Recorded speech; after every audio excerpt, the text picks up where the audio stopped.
અમરેલીની પાટીદાર યુવતી પાયલ ગોટીને ન્યાય માટે કોંગ્રેસના ધરણા. કોંગ્રેસ નેતા પરેશ ધાનાણી ધરણા પર બેઠા છે અને કોંગ્રેસના આંદોલનને લઈને ભાજપ નેતા ડોક્ટર શ્રદ્ધા રાજપૂતે નિવેદન આપ્યું. કહ્યું કે કોંગ્રેસના હારેલા નેતા પાસે બીજા કોઈ મુદ્દા નથી. ગૂગલ પર સર્ચ કરી જુઓ તો ખ્યાલ આવશે કોંગ્રેસ નેતાઓની મહિલાઓ સાથે વર્તણૂક વિશે. વધુમાં કહ્યું કે કોંગ્રેસ નેતાઓ નારી સન્માનની ખોખલી વાતો ન કરે. કોંગ્રેસના ગઢ સમાન અમરેલીને વિકાસથી વંચિત રાખ્યું છે.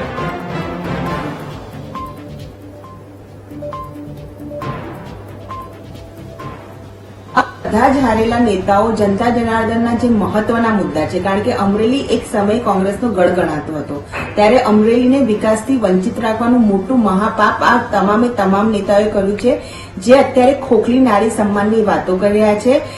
તમે ઇન્ટરનેટના માધ્યમથી, સોશિયલ મીડિયા, ઇલેક્ટ્રોનિક મીડિયાના માધ્યમથી સર્ચ કરીને જોઈ લો તો કોંગ્રેસના શીર્ષસ્થ નેતૃત્વથી લઈને રાજ્યના મુખ્યમંત્રીઓ પણ મહિલાઓ માટે શું કરી ચૂક્યા છે અને કોર્ટની અંદર બેલ ઉપર કેટલાક નેતાઓ બહાર છે, કેટલાકની સામે ચાર્જશીટ ફ્રેમ છે. એમના નેતાઓ કોંગ્રેસની સભાની અંદર પણ મારવામાં આવ્યા હોય એવા દ્રશ્યો છે.